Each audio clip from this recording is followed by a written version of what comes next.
Hello, friends. Jocelyn and Diane here for La Prensa of Austin.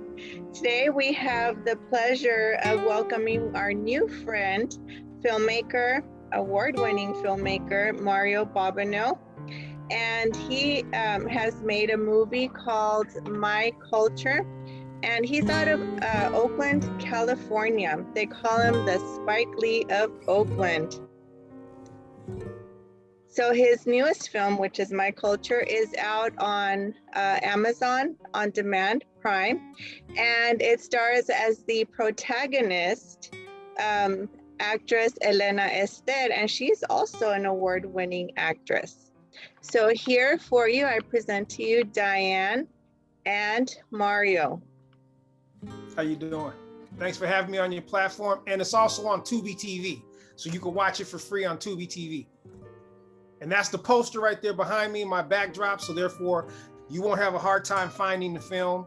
As long as you see that poster, you know that's the film. So Mario, I'm just going to ask you some questions, and thank you so much for being here today with La Prensa. I have a question. Well, what has life been like? I mean, I know it's been crazy for everyone, but what has life been like for you as a director? You know, ups and downs, smiles and frowns, pretty much. The bottom line is filmmaking is a passion of mine. So, you got to take the good as well as the bad, and you got to just kind of do your little mixing it up and make the best of it. For me, it's been pretty much, I would say, on the positive, or this may throw both of you ladies off. My film career has been better than some and worse than others. How's that? That's how I'll say the filmmaking life of mine has been better than some, worse than others. So I would consider myself right there in the middle, because definitely being an independent filmmaker, definitely has its struggles. So like I said, better than some, worse than others. With that being said, could you maybe walk us through a day in the life of Mario, the director these days? Like when you're on set, can you share a little bit of your experience with that? Well, for me, I wear so many hats because I am an independent company. So we're not dealing with a big company that has a big budget. So I just can't walk onto my set and just direct. I have to locations, wardrobe, craft services. There's so many things that make movies that you're responsible for. And for me, I have to be on top of everything, even though I do have people that assist me, like my producer, Shirley Sharp and Jocelyn Hudson Brown. Both of them do all my paperwork to make sure all the political stuff is in hand. But besides that, I have to go out and hire like a DP, a lighting director. Obviously, I have to go through somebody, or I'll do it myself, casting. So being independent, you have to be on top of all those phases of making movies. And for me, I gotta kind of like, as a director, to me, directing is so easy, because directing is all about getting inside of the heads of the actors and having them portray that particular character. And that's easy for me to get inside anybody's head to make them feel good about portraying a particular character, whether good or bad. But the difficult parts is, like I said, setting everything up. Like, for example, you're on a movie set and you do everything to set up this particular location, but then somebody may show up late and then that throws everything off, or you may have some type of a small problem on the set. So I have to be this person who calms everything down, because I'm definitely a people's person. So making films for me on the life of Mario Bobino is not easy, but I will say everybody cannot handle that particular task, but I'm good at handling those type of tasks, but it's not easy. The life of Mario Bobino on the set of a movie is 24/7. Prior to, you always got to think things out, how you want things to go. Obviously, when you're doing independent films, you have this vision that you want it to go a particular way, but then you get on the set and anything can happen. I mean, oh man, where people's come in to watch, or, people are making noises, you know, when you're trying to record.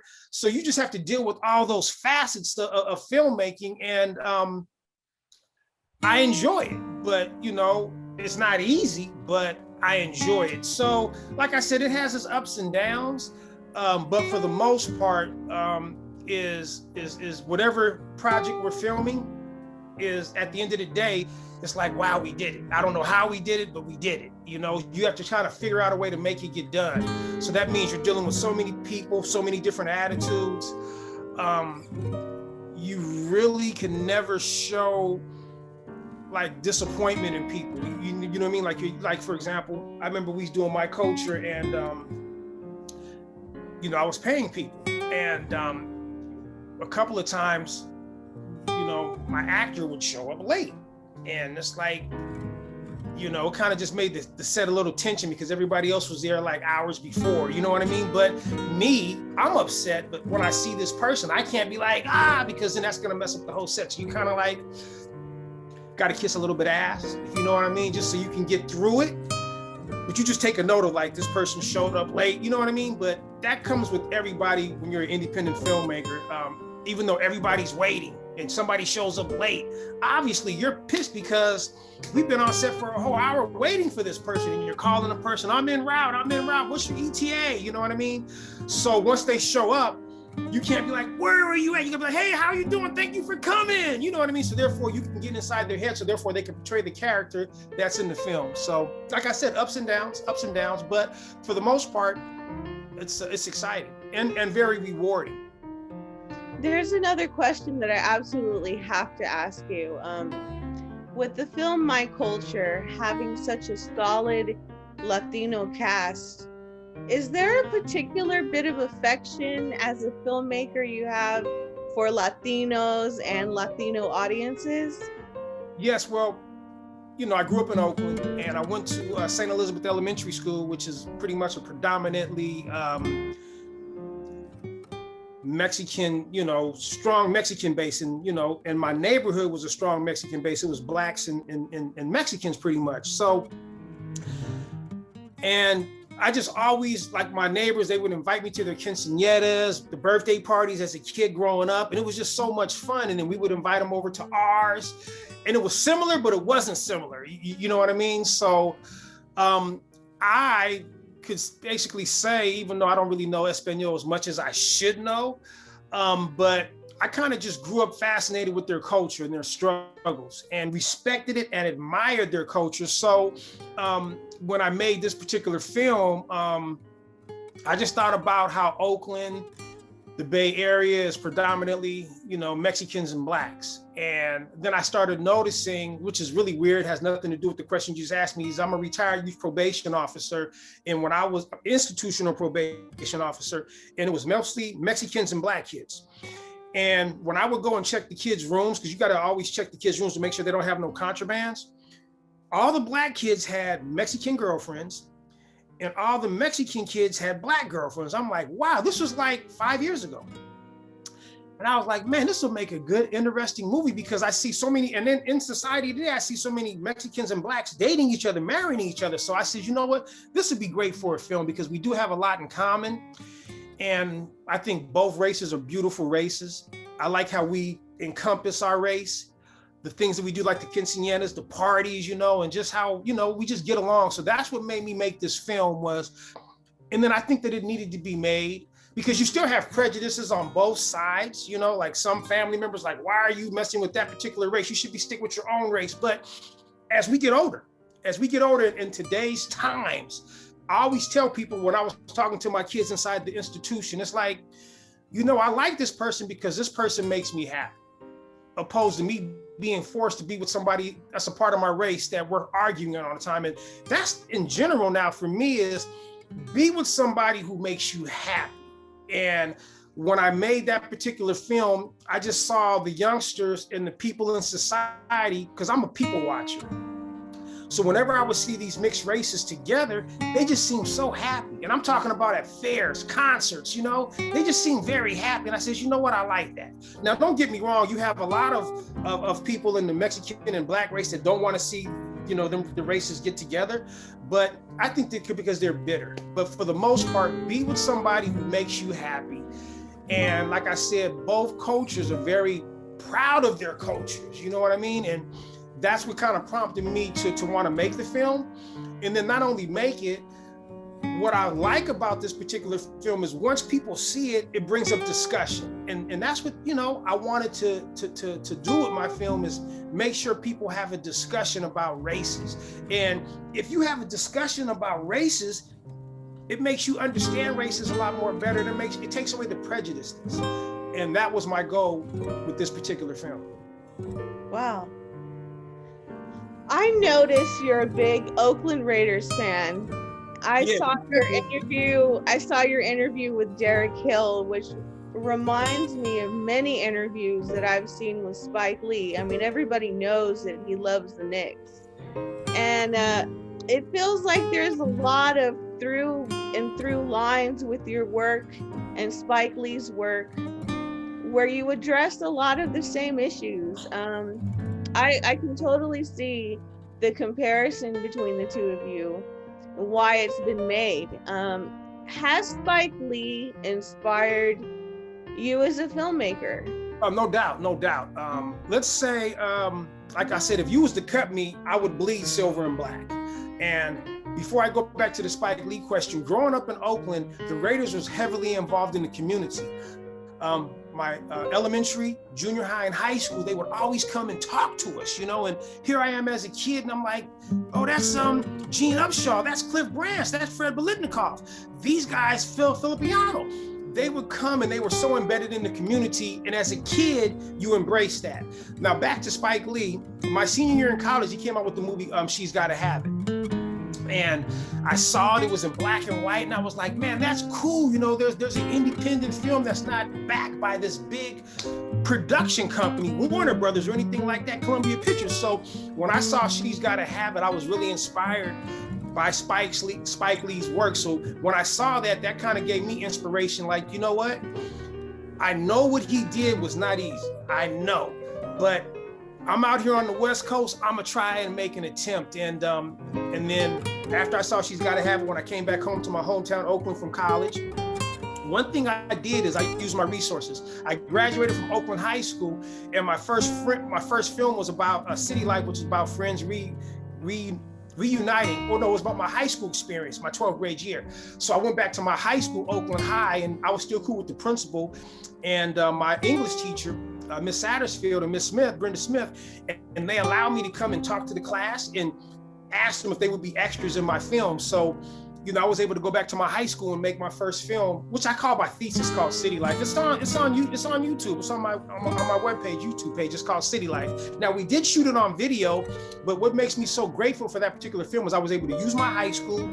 In the class of '89, they all participated, and I was so overwhelmed with how many students that actually showed up, because we filmed on Saturdays, all day Saturday from like 7 in the morning to 5, how all these students showed up. And at the time, I didn't know about craft services, and I didn't have any money.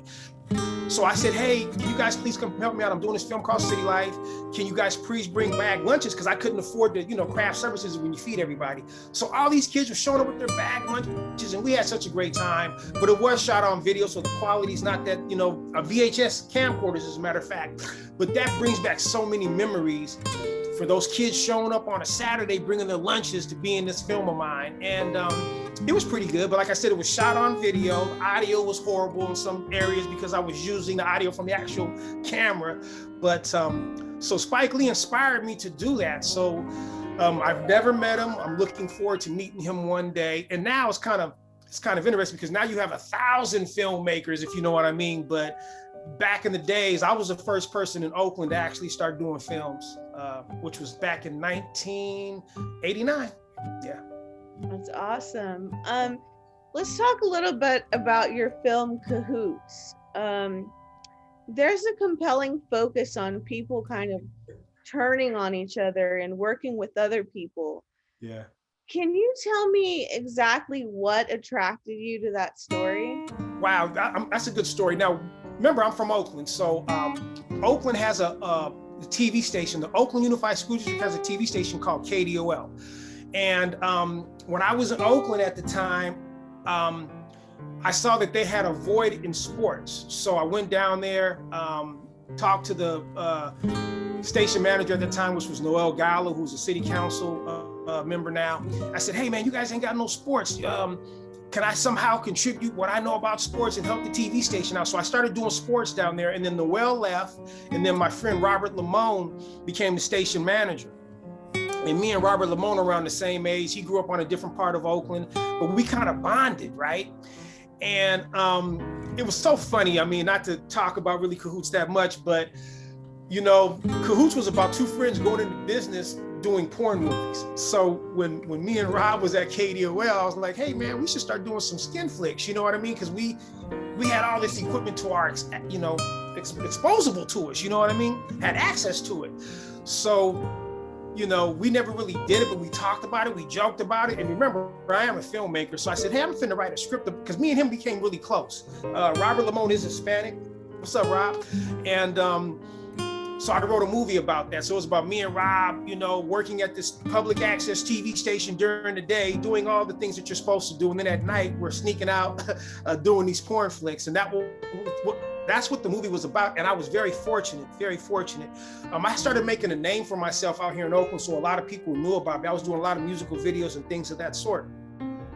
So when we did the movie, when we casted for it, I was fortunate enough to Money B of Digital Underground, you know, the Humpty Dance.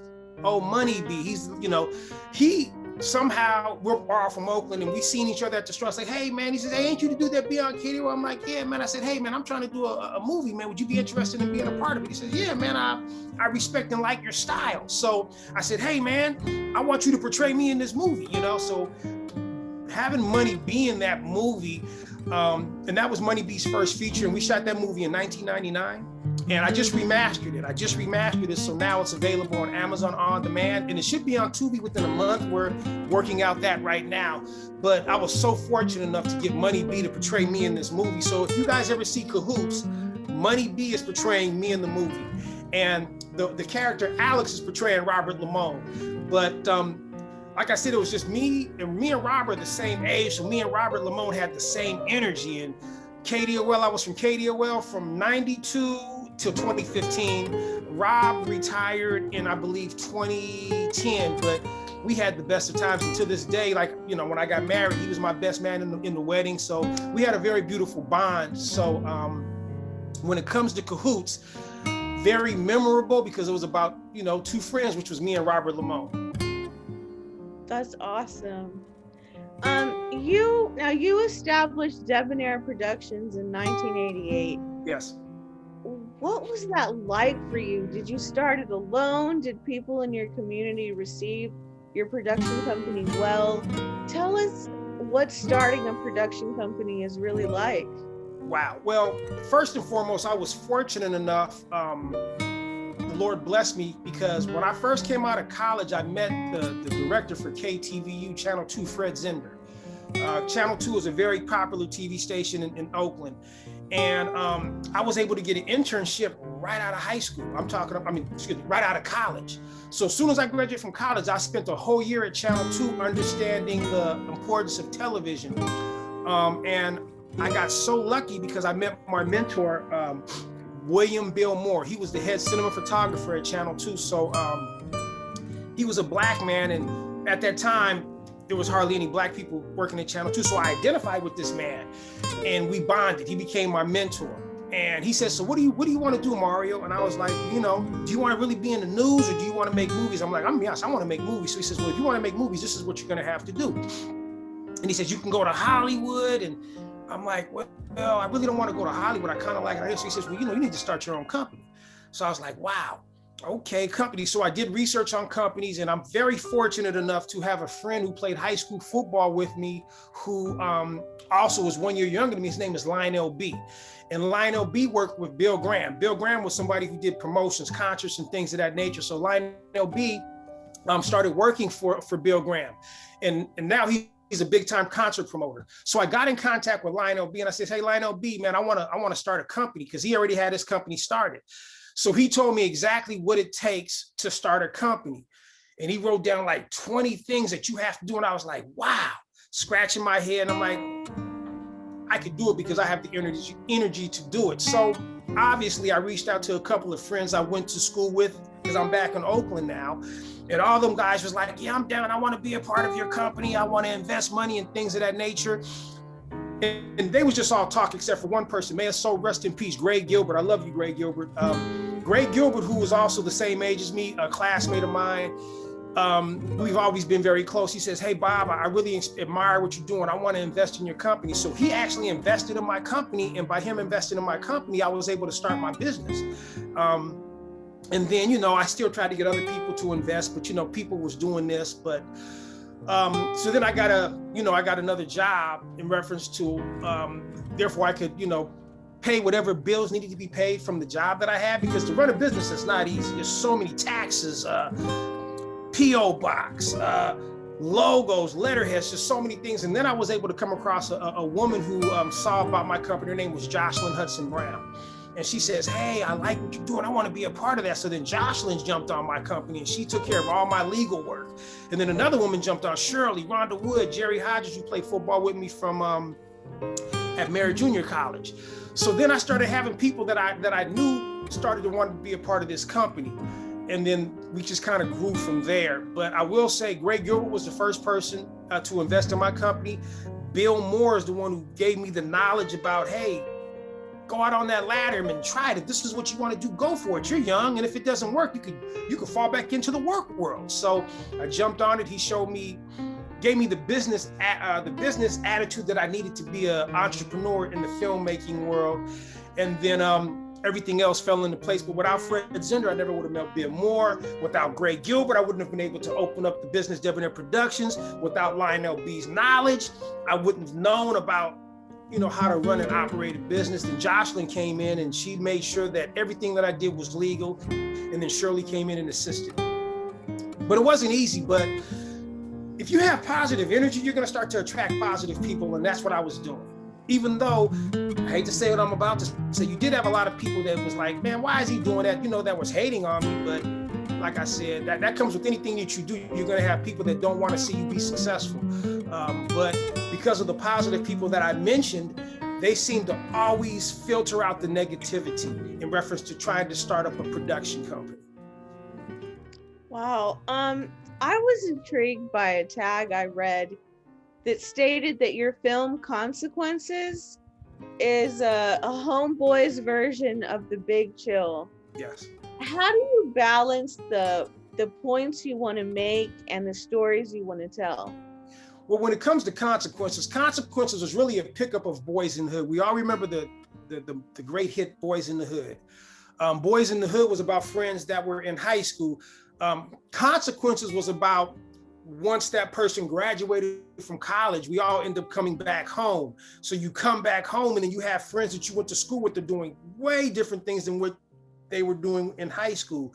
So Consequences was about a successful athlete coming back home to his hometown, trying to reunite with his friends.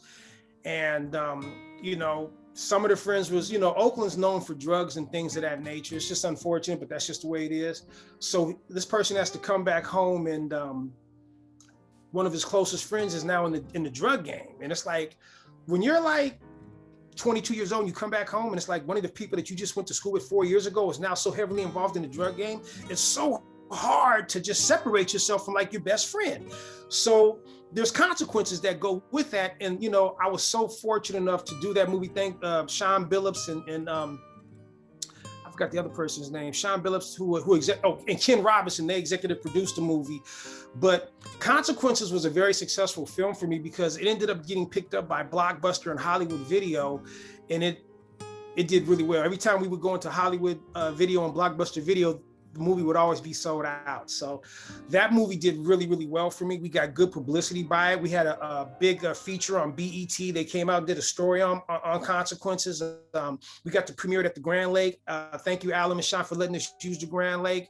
We sold out at the Grand Lake. So Consequences, and you know, the good thing about that particular movie and a lot of my movies is I would just place a little ad in the newspaper, because at that time you didn't have the internet at that time. Remember, we're talking 93, 94. So all these people would show up for auditions. So I never had no known talent in my films. So you had people that just wanted to get their feet wet as far as acting is concerned. So we would have auditions, they would show up and they would do a good job. And I'm like, hey man, I want you to be a part of this film. And then we would always have rehearsals. So when people see my movies, they're so authentic to me because they weren't thespians. They weren't people that actually trained in theater. They just was people that wanted an opportunity to act. So I was giving them opportunities. And if you go back and look at all my films, the early films that we talked about, you're going to see some great acting. And that's just from people who like, you know what, I want to be in a movie. This guy's having auditions. Let me go down and audition. And then, you know, the audition and we have rehearsals and they always turned out successful. So I'm the type of person, I always give somebody an opportunity if they never had any experience before.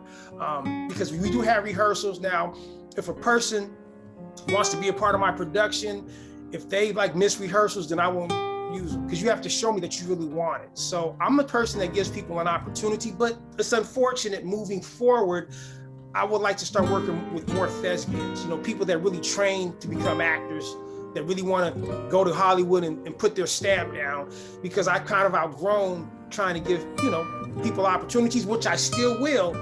But you really got to be on your P's and Q's. You really have to be on you got to show me that you really want it. In other words, we're at the point now where if you want to do a movie and you have a regular job, I don't have a problem with that, but you got to commit to me all day. You can't be like, okay, I'm here for 4 hours and then I got to go to work and then you leave, because I've had that problem happen to me before.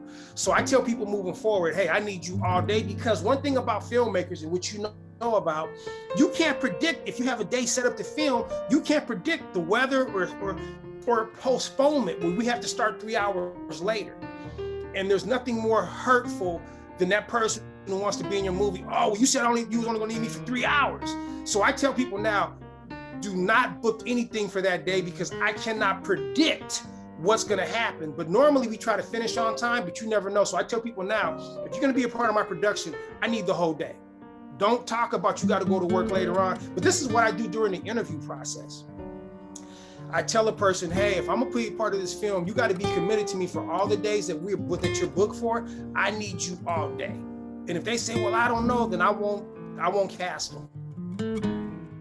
So let's talk a little bit about your documentary work. For the documentary Zoe, the Real Coach Carter, why is it essential for you to tell the world about this man? How did you meet this man? Well, remember when I said I started working at KDOL, the Oakland Unified School District's TV station, and I was the sports director? I met a man he was a former dancer for MC Hammer, the famous MC Hammer. He was one of his dancers. And once MC Hammer's career started to kind of falter off, he decided he wanted to go into coaching. And I believe it is 92 when he started coaching. So I really didn't know much about him at this particular time, Alonzo Carter. And he started coaching at his alumni, McClymonds High School. And at first the team was horrible. Then he became the head coach. And then he turned that whole program around. They started winning. And this dude started getting young men scholarships, because he also coached track and he coached football. So when I started to notice, and he became close with me because he would always come by KDOL to get copies. We would go out and we would film. I made it a point that I was starting to start filming all the high school games. So we would give, each school would get a total of 4 games that we would cover. So he found out about me because we would also put it on our TV station. So people was like, hey, our game's on TV. So he found out who was the person behind it. We met, and then I would start giving him copies of the game. And then I started to realize how he started making an impact on a lot of young men's lives. I'm talking about giving men scholarships, and females through track, scholarships to go to college, because we all know college is very expensive. So he did that for so many kids. I call him Operation Education. This is how educated this man was as far as getting these kids out. Not only was he getting these kids out, he was making sure that these kids was taking the proper classes, the SATs and certain scores. He was on them about that. So this man left He left the McClymonds program, went to another school, high school, Berkeley High. He turned that whole program around. Then he ended up moving up to the junior college rankings and went to a school called Contra Costa College, which is in Richmond, who had a horrible football tradition. He turned that whole college around and won championships there. He won championships at Berkeley High. And every school that he went to, kids was getting scholarships that weren't normally getting scholarships. So these kids are getting these scholarships, and these kids are going to these colleges, and these kids are excelling. You know, they're excelling on the football field, and they're getting the degrees, and they're coming back to the Oakland community. So then he gets hired by San Jose State. San Jose State's program was okay, so he goes to San Jose State as a running back coach, and then San Jose State starts to get a little bit better. So then Coach Brennan, the head coach of San Jose State, decides to make him the head recruiting coach for San Jose State. So now San Jose State wins their first Mountain West championship, and it's all because of Alonzo Carter. So then when the pandemic hit, he started putting on these Zoom clinics, and it was so successful. So for me to have footage of this young man when he was in high school, you know, and then he goes to Berkeley High. So I had all this footage. So when the pandemic hit, I was sitting up at home because you know how we were all shut down. So I'm going through all my archives. And I'm like, I got a lot of footage of this guy. So then I give him a call like, hey man, let's do a documentary on you. He's like, hey Bobino, I'm down for that. So then the Coach Carter, it should be coming out. We're trying to submit it to the Sundance. We just kind of wrapped it up. We're going to be having a screening out here in Oakland, I think like 2 weeks. So when you have somebody from your hometown that's doing something so positive, that's helping kids in the community get a free education through their athletic skills, that was very important to me, because this man really helped a lot of inner city kids who never thought of leaving the city of Oakland to go to places throughout the country, the country, to get scholarships. That was very important. Or I should say the United States, not outside the country. But he was getting kids scholarships to Florida, Texas, Oregon, Seattle. This man has a list of over 300 kids that he has gotten scholarships to. And out of those 300 scholarships, I'm gonna say around 275% of them people got their degrees. That story needs to be told. And he's such a positive person. And the good thing about his story, he grew up in a very poor area of Oakland. He grew up without his father. He grew up in the projects. So to have a kid, he had a son when he was in the 11th grade. So for a person to overcome all these obstacles, that story needed to be told. Absolutely. Absolutely. I noticed most of your films are heavily based in Oakland. Can you tell me the impact the imagery of your production company has had on your community? Well, people need to realize I'm born and raised in Oakland, and I feel fortunate enough that Oakland took care of me growing up as a kid. Parks and Rec, the YMCAs, the Boys and Girls Club. There are so many, like I was telling you earlier, not only did the Raiders, the Warriors, and the A's, they would all be embedded into the community. So as a kid, 4th, 5th, 6th grade, 7th grade, you had all these professional athletes that were in the community doing positive things. I played for an organization called the Oakland Dynamites, which is a very popular youth football program. And Oakland, and my sister was a part of the Black Panther Party, you know, so Oakland always had positive things going on as a kid. They used to take us camping. I know how to ride a horse because there were programs that would send inner city kids camping, taught me how to fish, cook. All these wonderful things and opportunities were in Oakland when I was growing up as a kid. And this is in the 70s and 80s, because I graduated in high school in 81. So when you're a kid and you're growing up in a particular city and you're realizing that you're being able to go to all these particular functions for free, the A's would give us free tickets to the games, the Warriors would give us free tickets, the Raiders. So as a kid, you don't really know the importance of what they're doing. So as I've gotten older, I was like, wow, I was so taken care of by being raised in Oakland. It was like Oakland was like one big community was raising me. So when I got older and when I came back, even I was able to get an internship at Channel 2, the most popular TV station in Oakland. Channel 2 accepted me. So as you get older, you start to reminisce like, wow, I was able to do this, and this. And I'm from Oakland. Just like I said, I went back and I started working for KDOL, the Oakland Unified School District's TV station. So I had so many opportunities to be embedded in Oakland and helped by Oakland. So whenever I do films, I want to show the beautifulness of the city of Oakland. That's why I always use Oakland as my base when I do productions, because Oakland really did take care of me.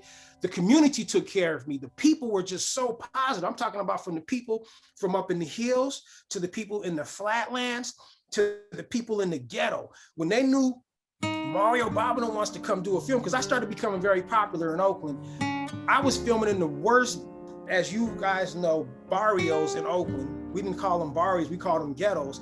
I was able to go in there with my film crew, the Jerry Hodges and the Chris Brottons, my brother Mauricio Bobino. These are part of my, Jocelyn, Shirley. We was going into the hood and nobody would mess with us because they said, this is that guy, this is the Spike Lee of Oakland. So for me, whenever I like to film, I always like to use Oakland because Oakland really took care of me. And like I said, wasn't nobody trying to steal our equipment, wasn't nobody trying to break us, stop us from filming. Oh man, it was just a beautiful feeling. And to this day, Jim McAveen is the film commission. Even he shows me love. So whenever I want a particular location, because that's when I was a guerrilla filmmaker. Everything that I did prior to, we used to sneak and film. And the community embraced me. But as I start to get popular, the film commission head, Jim McAveen, knows who I am now. So now I have to pay for all my locations, but he takes care of me. He makes sure that whatever locations I'm filming at, that I got access to bathrooms and anything of the nature. We also, because I'm not a guerrilla filmmaker no more, I always hire the Oakland police as my security. So, but Oakland embraced me. That's why I always like to use Oakland as my foundation for filming, because I know Oakland like the back of my hand and they know me. So it's just a beautiful feeling to be a part of Oakland and to come back and film in Oakland. Now, I will say this, which is very sad. As I continue to grow, I probably, after my next film, Vilified, which we plan to film next year, I'll probably start filming in other locations because I kind of drenched a lot out of Oakland. So after Vilified, I'm gonna step outside of my boundaries. Oh, wow. And where, and I feel like you've already answered this question, but let me go ahead and ask you again. Where do you find inspiration for your films? And how do you then internalize that inspiration to make it your own? Well, I always had a motto. If it is to be, it's going to be up to me. I find inspiration because this is something that I want to do. And this is very negative that you have a lot of people that don't want to see you become successful in what you're doing. And the reason why they don't want you to become successful is because they're afraid to do what you're doing. To do what I do is not easy. To do what I do you know how many times people have told me no? But because I believe in myself, I'm not taking no for an answer. So my inspiration comes from within, because if nobody's gonna push me, I have to push myself. It takes a lot of meditation because, like I said, every time you leave your house and you wanna do something, you always got people that are gonna be haters. And I don't know why this exists, but it does exist, and I'm willing to accept that. So whenever it comes to productions and films, I have to have a deep conversation with myself. Are you ready to take on this particular task? Because you know good and well, if you're not going to be the general behind this, this is not going to get done. So my inspiration comes from me. My inspiration comes because I believe in God. I'm a good person, and this is something that I want to do. Other people are like, well, the only way to be successful is you got to go to LA and be a part of some big production company, which I agree with to some extent. But what happens to the person like myself, yourself, who wants to go to Hollywood, but Hollywood rejects you? Hollywood says, hey, your ideal is not acceptable here. So, okay, but you can come work with me and just mop my floors, which I'll mop your floors, but what about my chance? Will I ever be able to get an opportunity? And they keep pushing you back. They keep pushing you back. So your inspiration is gonna have to come from yourself, because nobody should tell nobody what they can't do. And I wish I could go to Hollywood and get a big time budget, but every time I try to make some type of connection, that person's always telling you, well, no, you're not really wanted here, or we don't, your movies make no sense. So because you tell me no, am I supposed to give up and quit? You don't know me, but I do know me. So you have to get the inspiration from yourself. And if you have an idea to do something, you have to figure out a way to get it done. And I've always been that type of person to make that happen. Now, I'll be the first person to say, I make the project get done, but did the project turn out the way that I wanted it to? Sometimes it doesn't, because I don't have the proper budget. So like I said, certain people are supposed to show up, they don't show up, so then we got to improvise, but I still get the project done. But one thing I will say, whether the film turns out good or bad, one of the greatest accomplishments for anybody is, you know what, at least I finished what I started. So one thing about myself, and I'll try to encourage anybody else, if you have an inspiration or a dream to do something, start it. But not only start it, don't give up when the road gets tough, because road's gonna get tough. Work your way through it, fight your way through it, get it done, because when it's done, it's such a rewarding feeling. All the films that I've done, if people watch them, people's gonna nitpick them. Oh, the audio is messed up. It was kind of out of focus. People's gonna nitpick, but guess what? I got it done. Do you know how many people start stuff that don't finish? So I tell people, if you start something, if you finish it, that's an accomplishment that nobody can ever take away from you. And you always want the reputation of, well, hey, he started it and he finished it. It may not have turned out that good, but he did finish it. Because if you don't finish it, you're gonna have way much more criticism. Oh, they started something, they can't even finish what they start. But if you finish it, that makes you look into the mirror, and that gives you more confidence. So that's where I get my inspiration from. I get my inspiration from when I look in the mirror. Mario had an idea to do something, and Mario finished it.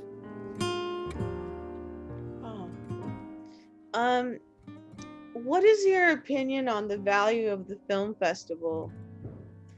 And Very valuable.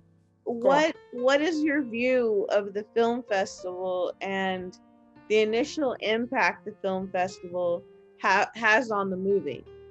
Well, first and foremost, thank God for film festivals. Now, as filmmakers, we all want the Sundance or the festival that's the Cannes Film Festival in France. That's what we all want. But like Universe Multicultural Film Festival, there's platforms for films. And nowadays, there's so many film festivals that you can put your film in. And what I tell people is, yes, shoot for the stars, okay? Shoot for the moon, and if you miss, you'll be amongst the stars. And the reason why I tell people is, you may have submitted your film to the Sundance Film Festival, they may have rejected you. But there's this website called Film Freeway. And on Film Freeway, it has thousands of film festivals. So what I started to do is I would look particular for film festivals that cater to my type of film. And thank goodness the Universal Multicultural Film Festival was a festival that I submitted my film in, and it was received well. So that's how I met you. So you want to put yourself in a position and do the research to find festivals that fit your film's need. And the good thing is, you submit, you get accepted, and then you get to meet other filmmakers that are just like you, and you guys are sharing the same story. And that's such an inspiration. So I tell anybody, I don't care if you do a movie that's 1 minute long, there's a festival out there that will accept your film. I don't care if you do a festival and the audio's horrible or some of the, and you get into a festival, just be thankful that you got into that festival, because what's gonna end up happening is you're gonna go to that festival, you're gonna meet people just like you, they're gonna share with you their struggles just like you, and that gives you inspiration, because as a filmmaker, you know, you're on an island by yourself. And what I mean by island by yourself is you have an inspiration to do a film, but like I said, the people around you who you grew up with is like, they don't believe in you. Why are you trying to make a movie? But it's like, but this is what I want to do. So when you go to them festivals, it gives you the nourishment that you need to continue to go. And that's why I'm so thankful that there's so many film festivals now, opposed to just them 2 major film festivals, or the SW that's out where you're at. There's huge festivals like that, but you may not get into that festival. But there's other festivals that you can get into where you can go, you can meet people, share ideals, make a connection, like I made a connection with you, and you make the best of it. So film festivals are very important. Do your research on the festivals that best fit the film that you did. And like I said, Film Freeway, thousands of film festivals. I mean, I'm getting asked to invite to all these festivals that are out the country that know of my film because of the Universal Multicultural Film Festival. So there's festivals out there that can cater to your type of film. And then the good thing, it's unfortunate that this pandemic happened, because we could have had this celebration last year, and then you meet all these wonderful people from outside of the country and you start to network. That's the good thing about being a filmmaker now, is going to a festival, because you're going to meet people that are just like you, that have the struggles just like you. You share stories and you start to make these connections, and you guys continue to inspire each other. So film festivals, for any filmmaker out there, you must get involved in festivals. It's going to help your ego. It's going to help your soul, because if you just stay home and listen to all your critics, you're going to stay in that hole. And what was your initial response after seeing your first film? What was it about film that grabbed you as an art form? I'm glad you asked that question. Knowing that I had a vision, knowing that I got it done. Like I said, my first film, City Life, it's on YouTube. I would encourage anybody to watch it. You're going to be laughing because it's the audio. But all the people that was involved in that film, I did it. How many people for their first thesis film out of college can do a high school movie with thousands of people in it? I was able to get the student body to come out and be a part of my first movie ever, where I really didn't know what the hell I was doing. So for me to look back at that film, it's like, wow, I had all these people that believed in my vision. There's nothing more rewarding than that. Now, was there problems? Was there audio problems? Was there some type of cinematography problems? Yes. But guess what? That was my vision, that some kid from Oakland, I'm gonna say Central Oakland because I'm from Central Oakland, had a vision, and his vision is now on a platform where the whole world can see it. There's nothing more rewarding than that, because you sleep and you have a vision, and then, okay, now I'm right. I'm staying up all night writing, right? Now I gotta have auditions. Oakland High let me come and use their auditorium. Thank you, Oakland High. I had auditions in my high school auditorium. So you had all these people showing up to these auditions, the same high school that I got my degree from, right? And then they let me film at my high school. That's something that's unheard of. How many people can go to a high school, go back to that high school, use that same high school to make their first movie ever, and use the whole facility, even though it didn't turn out the way that I had wanted it to? But guess what? At the end of the day, damn, Mario, you did that. So we shot that movie in 1988, 88, 89. And to this day, I still go back and look at it and I'm laughing, because it's like, wow, all these people believed in me, So like your film, the people that believed in you, that was in your movie, you're going to remember them people to the day you die, because as you continue to go on in life, you're going to be like, man, for my first movie, all these people believed in my vision. And only thing that does is continue to give you fire underneath your belt. So whenever I get any type of down about myself, I go back to my first movie, City Life, and I think of all those student body kids, they was a part of the student body that came and was in my movie for free. Mario, this is going to be the last question because we're running out of time, but you've been a filmmaker since the early 90s, late 80s, early 90s. Yes. Have you seen a lot of advances or resources through crowdfunding or social media that you had not seen before? And if so, have you used any of these resources to your advantage? No doubt. From when I started, now keep in mind, when I started, besides me shooting my first movie on video, I moved to film. So we was filming on film when like the movies, Characters, Consequences, Cahoots, that's all shot on 16 millimeter. So the format has now changed. Now a lot of people are using Red. Now a lot of things are a lot more accessible. Back in my day, the only grants that you can get, there was a company in San Francisco, I'm kind of blanking on the name, that would give grants, but they were only giving grants to specific people. And now there was no such thing as the crowdfunding or anything of that nature. So to me, now is a lot more accessible to get money and to have people get resources than it was back in the day. And I'm gonna tell you the reason why. Remember back when I first started, there was no such thing as the internet. You didn't have this social media platform. You didn't have Facebook, you didn't have Instagram. So it was hard for you to really get out your movie. You had to, I'm part of the old school. We would have to go make little flyers and go stamp them to telephone poles. You know, that was how we used to market auditions and things of that nature. We would find out whether there was a concert or something going on. So we would have to go print up these flyers.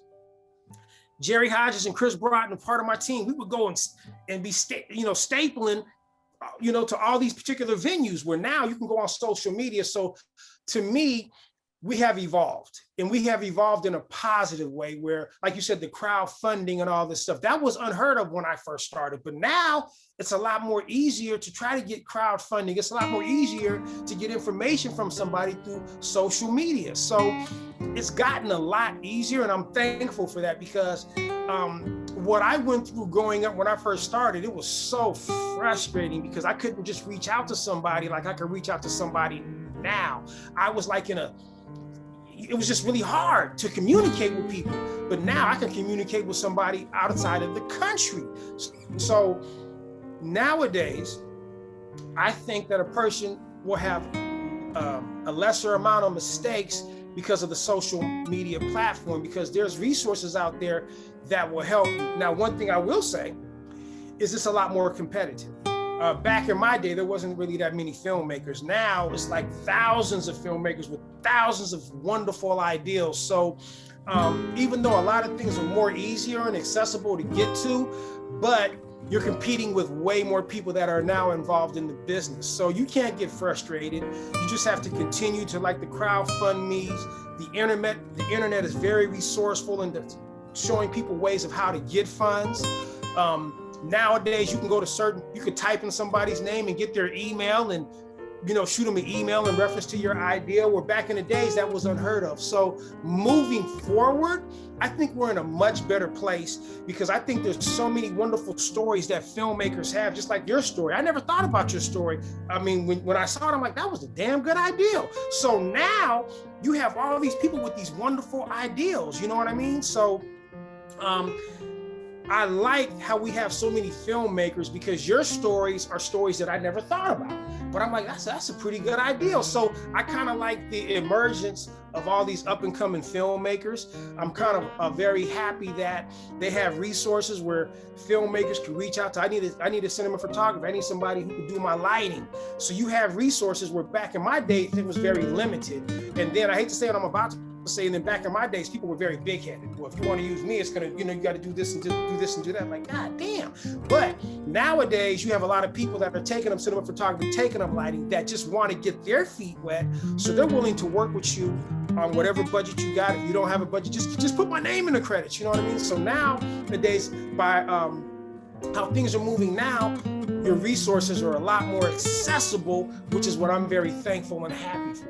Like I said, if it wasn't for today's time, I never would have met you. That's very true. That's very true. I want to thank you so much. And Jocelyn, do you have any last final words? I do. Thank you so much for sharing your experiences with our team. Mario, from the bottom of my heart, I'm so glad that we met you at the film festival, showcasing Diane's film as well, Barrio of Mansions. I'm so happy that you were able to come together with us. Yes. And share so much knowledge. Thank you so much. And I would like to thank both you ladies for your platform. When I met you two ladies, because we was one of the first ones to show up to the festival, I'm just so glad we got to know each other. And I'm gonna be from the bottom of my heart, you ladies are some beautiful people, very beautiful people. And I'm so happy that I was able to be on your platform, and we're gonna continue to work together. Because I'm gonna say this, you ladies got very positive energy, and there's a lot of negative energy in the filmmaking business, but you two ladies possess that positive energy, which it makes people like me, gives me more inspiration. And we need more people like you ladies and your platform to communicate with filmmakers like myself, to continue to give inspiration. So we feed off of each other. Thank you ladies for your platform. Wonderful energy. Likewise, you have very good energy too. Okay, so that concludes our interview, and thank you all for watching.